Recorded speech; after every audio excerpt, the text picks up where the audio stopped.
Esteemed colleagues, UCMC continues its work, and now we are going to talk about the following topic. Attack on the plagiarism. Ukraine is developing a unified research paper database. Our participant in Sovsun, first Deputy Minister of Education, Science of Ukraine, Nadia Vasylieva, Microsoft Ukraine General Manager, and Volodymyr Bugrov, pro-rector of research and pedagogic activity of the Shevchenko Kyiv National University. You have the floor, ladies and gentlemen. Good morning, esteemed colleagues. Today I would like to talk in more details about the creation of the Ukrainian repository of academic texts. Last week on Friday, the Cabinet Ministers passed a resolution in support of the Minister of Education and Science to create the national repository.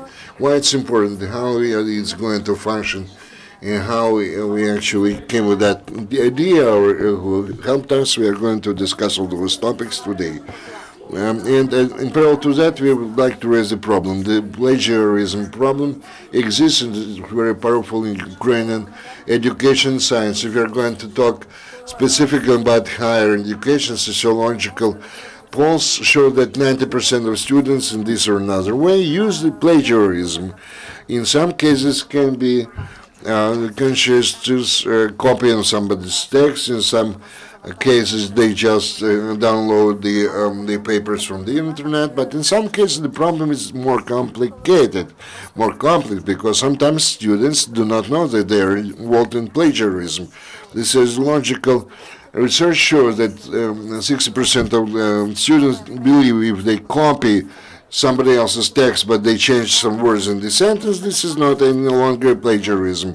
The same portion of students believe that they translated some text from other language, from Russian to Ukrainian. It's no longer plagiarism either. This is also a cultural problem. The problem associated with academic culture on the whole, but it's not a self-created one. We are talking about the norms existing in the Ukrainian academic community. That's why we have to talk about systemic resolution of this problem. Actually, the first step towards the systemic resolution of this problem was taken in the spring of 2014. Maybe you remember when they discussed this kind of draft law on the higher education, when it was prepared for a second hearing. And when they did that, one of the norms or standards which they added, and the Minister of Science and Education was an active player in the development or drawing up of this norm, that all the theses have to be published in the online mode. And this norm starts to operate now. Those academic theses which were defended after the adoption of that law, they have to be published on the sites, which simplifies the control or supervision over this kind of plagiarism. This does not resolve 100% the problem, but I believe it's critically important to raise this problem talk about that, because for a long time they never mentioned this problem of plagiarism. They did not consider that to be a part of the reforming of the higher education system. When they started to talk about that, when it became one of the most vulnerable problems, this is already a big step forward. When they just silence down the problem, it's impossible to resolve the latter. At the same time, it makes possible access to this thesis being defended now is not the systemic resolution. We had a press conference when Maxim Fedor was one of the participants. When they opened the access to the information about the tender procurement, some of the public activists could follow where there were some kind of the violations or breaches of the law, but those are just kind of of some of the separate problems. When they launched the Prozor system, then the abuse on the systemic level has been complicated. It became more difficult to do that. And they provided the possibility of systemic, let's say, oversight over the procurement. The same about the higher education system. We made it possible for the control for some of separate cases of plagiarism, listener violation, breaches of the academic integrity through online mode. But in order to resolve this problem on systemic level, we elect the systemic technical resolution decision. In the last winter, we started to think what we need in order to ensure we have such systemic approach. And then we came up with the idea, which we clearly formulated, the idea of national repository. One repository is very important. It seems to be very dull and not really understandable, but why it's important. In Ukraine, there are a lot of companies which actually provide the possibility to verify the text for the plagiarism. It's not that difficult. The most difficult thing faced by the companies and some of the universities, the key problem is that there is nothing to compare with or against. Until you have nothing to compare against, any kind of software which allows this kind of comparison, it cannot guarantee the high quality comparison results if you do not have the full-fledged database what to compare with, and nothing can operate. That's why the private companies, universities, and other players raise these problems to create the single base of text which could be used for the comparison. Some of the companies, they have their own repositories. Some of the universities have the database of the text, the works of their students or the professors or, let's say, faculty. But this is not the national repository system. Similar to the situation in Poland. In Poland, they have the respective repository, which function is the same to check, to verify for plagiarism of the text published in Poland. And this gave birth to the idea of the national repository, and we have our partner, Microsoft Ukraine, who we do appreciate their support and helping us to promote and push through this idea. And idea, we'll talk about that later, but very briefly about the ideology repository, what we are going to have. It has to contain the academic thesis text. We have the doctorates thesis which were defended before the adoption of the law on higher education. They're kind of scattered. We have to know where the specific person defended his or her thesis, where to find the text of that academic work, etc. And then the text, when they become the part of the repository, will be an open access to them. Some of the theses which were defended before 2014, they will be put in the repository, but they will be put in a special section which will be closed, because they were defended their thesis before the law was adopted. But that doesn't mean that you won't have a chance to compare those theses. We'll have to do that anyway. If we're going to introduce this kind of verification for plagiarism. We were talking about plagiarism. A lot of plagiarism cases are associated with the academic articles written by some other people. So the second issue, how the academic journals will be verified. Will have next access to the repository. Those articles will be also part of this repository. Maybe the level of accessibility will be different to this or a journal. If, according to the rules and regulation of this or a journal, they do not provide for open access for publishing of the articles, they will be part of the closed part of the repository and vice versa. So we are talking about the checking for plagiarism of the academic or the faculty of this or another university. In the future, also would like to move towards the situation when we can actually also load into the repository the students' papers. If students from the first year of his studies in university, that you can take the paper with your colleagues from different course or different university, this is considered to be a normal thing. So we have to remove this kind of normality, so to say, and actually the students' papers must be part of the separate base text, and they have to be open accessible to be published in the internet online. We have to check, verify that those students actually are the authors of this text and not borrow, so to say, the ideas and text from somebody else. Also would like to provide the opportunity for those papers to become part of the repository. And the last thing which I would like to say regarding the cost of this development, owing to our partnership with Microsoft Ukraine, the cost of the development of a repository will be 180,000 hryvnia. Then, for some period of time, we are going to pay for the use 20,000 hryvnia per month for the use of this base, but the universities and academic institutions will have an opportunity to use repository free of charge. This is a matter of principle. For the Ministry of Education and Science, we cannot make universities to pay for using or making use of those repositories. This is the plan of our future steps and work. The next steps we visualize until the beginning of September. We hope that we prepare the test version and then of the repository, and then we be able to load those papers and the doctorate theses, which are already in the online access. Then we are going to work for months, and then we are going to further improve the search engines, etc., etc. This exhausts my information, and I would like to turn the mic to Nadia Vasylieva. Thanks.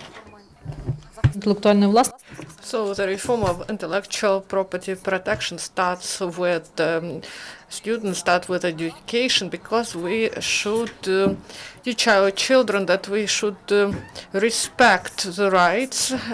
And as to Microsoft, I would like to say that in order to realize this project, we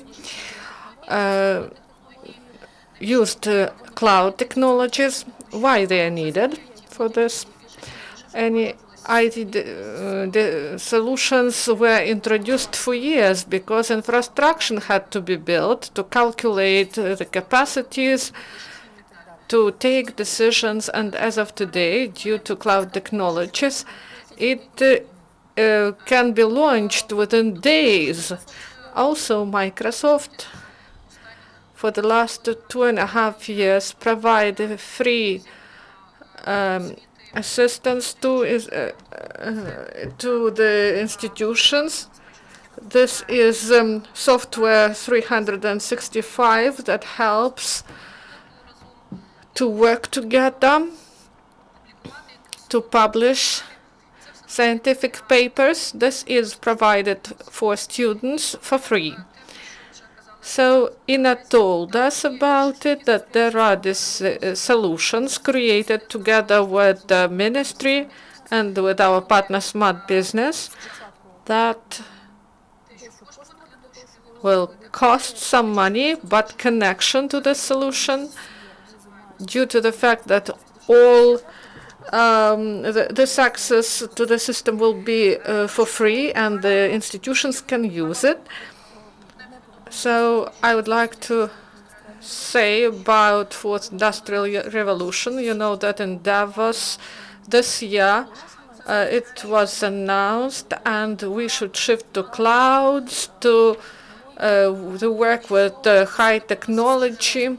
And the education sphere moved forward in this, and it shows that economy will also be included, and people will be trained with proper knowledge, not only for Ukraine, but also for other types of development.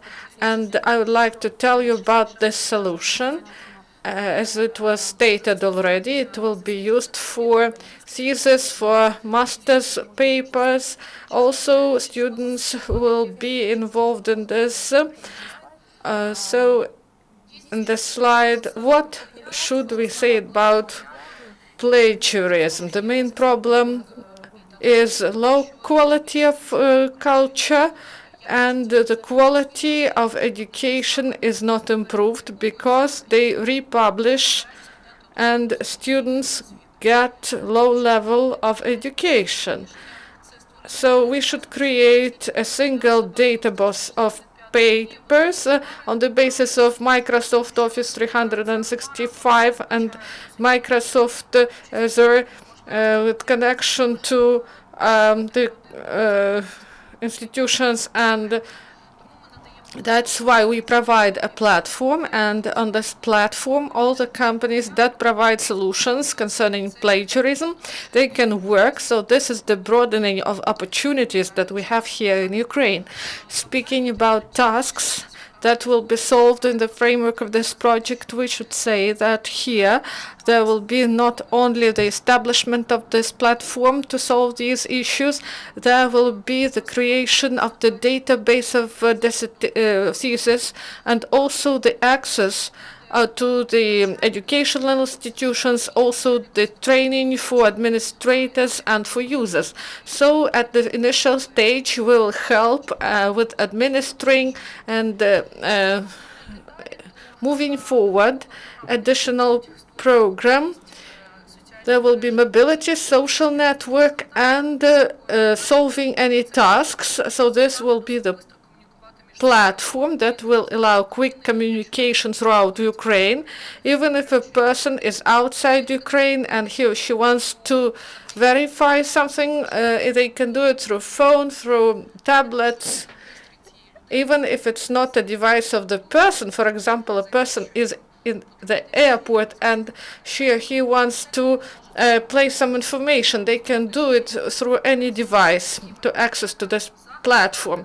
Also, cybersecurity will correspond to international standards. Also, about social networks, maybe you noted that the youth people up to 40 years of age, they use not emails, but Facebook, WhatsApp, messengers, and other platforms. And in order to involve these communication facilities, there is access to different social networks. You can communicate, edit the document at the same time. You can show it to the larger group. You can connect many people, and also search of information, any document from any point of the world and from any device. Speaking about additional tasks, what I've mentioned before, I would like to stress that there is a platform that includes antivirus programs, and it downloads each week all new antiviruses that exist in the world. So in the system, the high level of security is inbuilt, and there are limitations and the rules of the use of this platform, and the system will control the access and normative sphere, so there is no human factor. And also confidentiality while developing this, and the documents were signed on this, and also the work without interruption. There is a separate contract signed as to the level of security of the system. It is 99.9%, and also hybrid variants of deployment, and if you have their own infrastructure, their own data centers, so it can be hybrid infrastructure. So a part will be in the clouds and part on the basis of the higher educational institution. Also, there are target audiences involved, data that will be present, the categories. You sort out information, you can find information. So all this will be in the base. Also, speaking about separate sphere connected with the information about the author. So here is the name and contacts and institution he works in, and then this base will be flexible, and there will be information supplied. And the Ministry of Education is the main orderer, and they are responsible. They spend their money in order that new magazines, scientific papers are published, and they should control what will be brought to public discussions. Next slide, please. As to the costs, Ina told us already that the figures are present here. I would like to stress that Office 365 will be for free, and the payment will be only at the level of the Ministry of Education concerning the development. So this is all. Thank you. Next speaker. Good afternoon, dear friends. I would like to focus on two aspects that are interesting for higher education institutions. And we recognize that there is a problem. 4 years ago, when entering master's program, there were the works assessed at the bachelor's level, and there was a fact of plagiarism, and we lifted this publication, and the person was deprived of the choice to enter master's program. But these are separate cases because it is difficult to work systematically and to verify each student's publication. Technically, it is impossible. It was impossible. So this year, in the rules of entrance to master's program, they canceled the requirement for these publications at the Shevchenko University in order to reduce the level of manipulation and getting additional preferences at the ungrounded basis. And when a student, a bachelor, for example, shows some scientific works about 20 pages or more, there are some doubts whether he authored these publications, or maybe he was just introduced there by their parents or by someone else. So this is gives us the opportunity to create this repository. This is a technical issue. I would like to focus more on the aspect of ideological character, because the absence of academic culture of students, this is not the source, this is a consequence.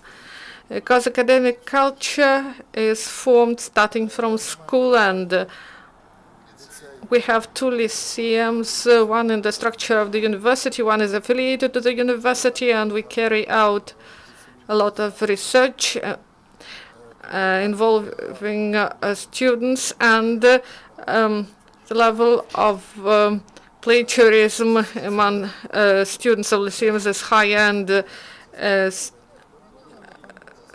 it depends on the teacher, how the teacher forms these tasks. And in schools, the formulation of the task is 100%, and at schools they do not form tasks, they just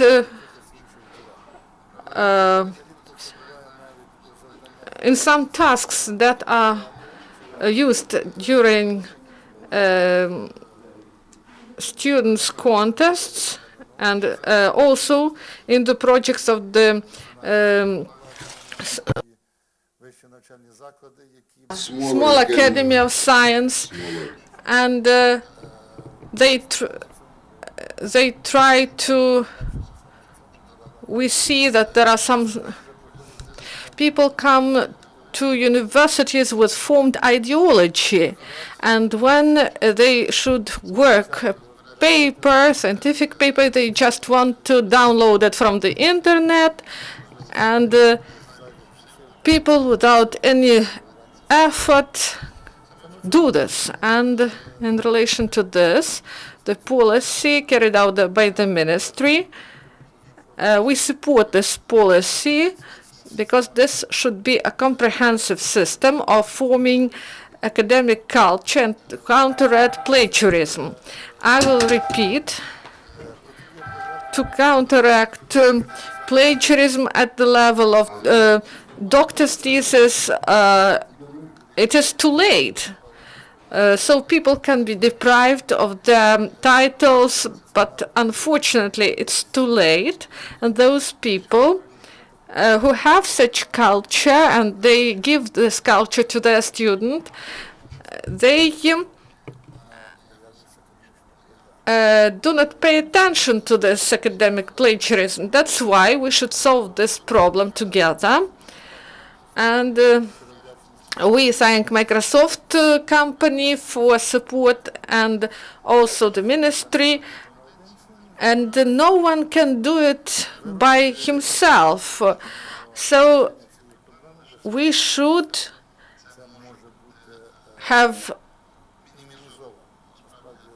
join our activities and our efforts to minimize this problem and to form academic culture, at least at the minimum level. Thank you. Do you have questions, please?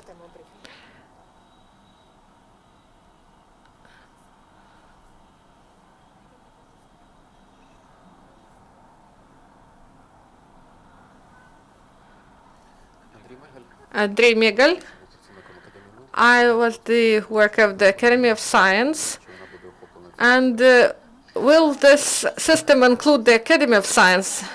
One of the reasons why we spoke about the decision that should be taken at the level of the Cabinet of Ministers, not just by the Ministry of Education, is that obviously all the theses and all the work should be downloaded, and many theses, they are defended in the Academy of Sciences, and obviously if some element is missing, we won't be able to say about full coverage. That's why, of course, the institutions of the Academy of Science, they should also connect to the system and to present those works that they have, because otherwise this element of the system will be missing. And what about private educational institutions? Will they be connected to the system, and will they be provided with access?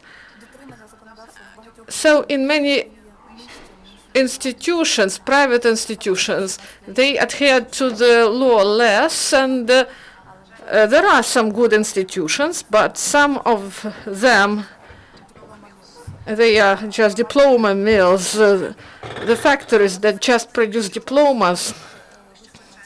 And of course, in these institutions,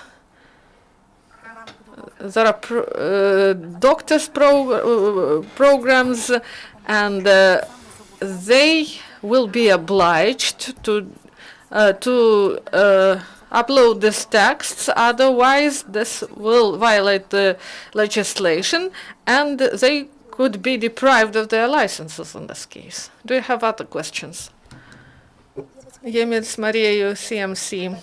Firstly, I would like to thank for this base, because I am, as a former student, I was terrified what our educational system turned out into. So the question is, do you have plans within the ministry together with Prometheus and maybe with the other people who would like to join to develop for the students online courses to tell students about the basics of scientific work, what can be done, how to formulate, how to make references, because we had such a course, but it was during the 5th year, and we didn't go into the deep matters, and there were many questions when we wrote our thesis.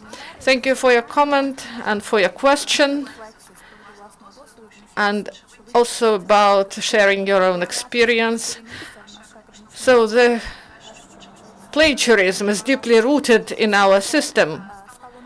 This became norm, and we should show that this is not the norm. This is something that people should be punished for. But we have problems, for example, when students do not know what plagiarism is. So I teach at Kyiv National Academy, and we speak a lot about plagiarism problems, but there were 3 or 4 people who failed to get their scores because there was plagiarism in their works. And what I see from year after year, that there is a trend when students copy 3 sentences or separate paragraph, then they put a reference. And when there are 3 references, one right after the other, so in such a case, we should explain to students how to cite correctly, how to work with it. Abroad, at many universities, students, first-year students, they give special instruction how to cite correctly, what are the styles of providing these references. And at the level of sustainable practice, we do not have this, but there are some projects that were realized independently who work in this direction. And we launch from 1st of September the projects that are realized by American Council with the support of the United States, the project that was developed by the Embassy of the Ministry of Education. This is a pilot project. 10 institutions are included, and from the first year the students will be provided with trainings and seminars as how to write correctly, how to cite correctly, how to write the text, to adhere to all the requirements as to citation and other rules. And also, there are some faculties of the universities. There will be work conducted with teachers, because we should change the approach of teachers. They should know how to teach students and to teach them different values. And also, the second thing I want to mention in Kharkiv, who did it, I don't remember actually, they issued a manual on plagiarism and how to write a text in order to prevent plagiarism. And before the next year, we will spread this text, and there are explanations about how to write correctly in order to prevent plagiarism. And other materials are being prepared, and on the internet you can find a scheme this in English, plagiarize. And if we would translate this, the student could see, if I did this, is this a plagiarism or not? So manuals are lacking, but we work on this, and we should change approach. So punishment is the next step. And Vladimir told us that people get accustomed to it at the start, so we should change our approach. And punishment is not enough. In some cases, they cite incorrectly, not because they want to. They do not know how to do it differently. And we should work on this. And these initiatives that promote such training, we support them fully. And I also mentioned the materials, but we should get the support of universities, and I hope for such a support in order to spread such materials, because we work on them. And this is a great achievement, because 2 years ago there were no clear recommendations to the students on this issue. I would add one thing.